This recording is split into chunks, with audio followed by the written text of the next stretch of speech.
Olá a todas, olá a todos. Eu sou o Renato Rovai e este é o Fala Rovai, o programa que vai ao ar agora todos os dias às 17 horas. Anote de novo, não é mais às 19, agora é às 17. 17 ele já está no ar com um programa mais curto, um papo reto, papo rápido do nosso jeito aqui, meio um editorial da Fórum.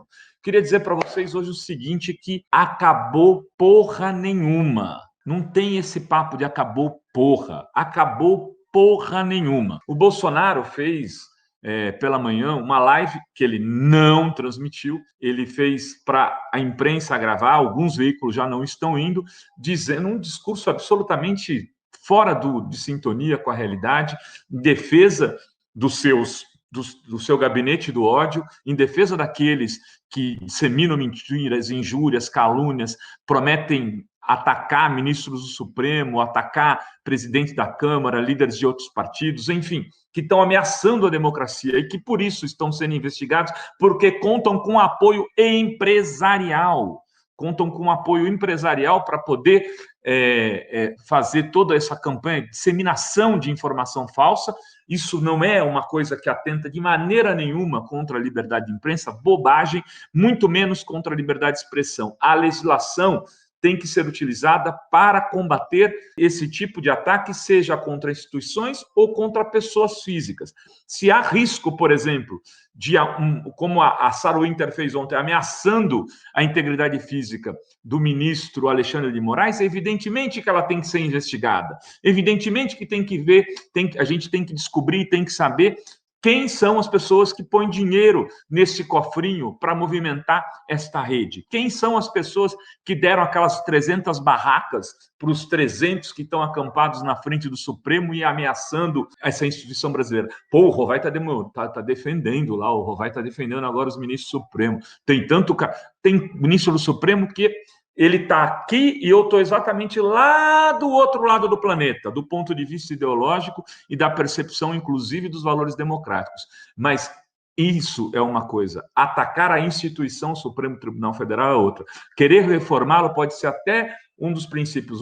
O Supremo renovável a cada tempo, sem essa história de ser dedaço do presidente da República, poderia ser mais interessante, mas isso tem que ser discutido dentro de um processo constitucional e não pela vontade, pelo desejo de um governante, né? De um governante que começa a perder sua popularidade. A pesquisa Fórum já havia identificado uma queda da popularidade do Bolsonaro, que tinha 46% de apoio às políticas que realizava, por exemplo, em relação ao Covid, e foi para 23%. Tem agora uma demonstração de queda também na pesquisa Atlas, é o país que foi divulgada ontem, hoje, enfim, isso é o que menos importa, a rejeição dele já superando maiusculamente a sua aprovação. Esta erosão de popularidade leva a essa viagem, essa bad trip bolsonarista de pegar e colocar alguns milicos na frente do palácio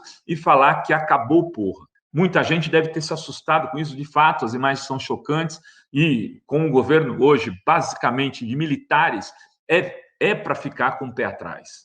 Eu não estou dizendo para você não fique com o pé atrás, mas eu não vou dizer para você que o Bolsonaro hoje detém poder suficiente para poder fazer um golpe dessa natureza e reinar tranquilamente do país. Não tem, não tem. Não tem porquê. E bem anotado pelo Juninho Bittencourt, num grupo da redação da Fórum. Ele dizia, no golpe de 64 e no golpe de 16... o que havia? Havia massas populares na rua. Sim, mesmo que no 64, a maioria da população apoiava o governo João Goulart. Não é verdade que o governo João Goulart não tinha apoio da maior parte da população. Tinha sim. Tinha saído de uma eleição bem como no Chile do Pinochet, no Chile do Allende, tinha acabado de sair vitorioso de uma eleição. Mas mesmo assim, do outro lado, havia substância. Havia uns 35%, 40% da população raivosa indo para a rua e defendendo o endurecimento do sistema contra o inimigo, que era o comunismo. E que existia de verdade naquele momento,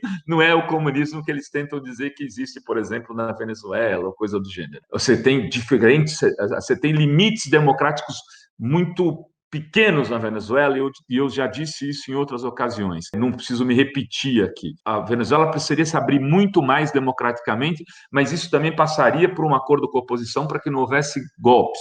De qualquer maneira, aqui, hoje, o governo está militarizado, mas os militares sabem que não tem apoio dos grandes empresários, dos grandes meios de comunicação, já perderam um apoio político. Hoje o Bolsonaro é minoria no Congresso e não teria um apoio do Supremo. Não seria um golpe referendado pelo Supremo, como foi o golpe de 64 e como foi o golpe de 2016. O que aconteceria nesse caso? Se porventura esse golpe fosse dado e eles não fossem referendados, para a comunidade internacional, o Brasil passaria a ser um pária. Talvez só os Estados Unidos reconheceriam o novo governo, e se reconhecessem, porque dentro dos Estados Unidos, da comunidade americana, também haveria restrições a reconhecer um governo golpista, claramente golpista, que, segundo Bolsonaro, pelo que ele deu a entender hoje, fecharia Congresso Supremo e tiraria poderes da oposição e etc., poderia intervir. Um golpe clássico, um golpe clássico. Na minha opinião, modesta opinião, as condições não estão dadas para isso, é muito mais gargantismo bolsonarista do que qualquer outra coisa. Então, queridas e queridos, vamos lá, vamos resistir, vamos ficar atento, vamos ficar firme, mas não vamos nos amedrontar com as cacarejadas do presidente da República, que nesse momento está muito mais preocupado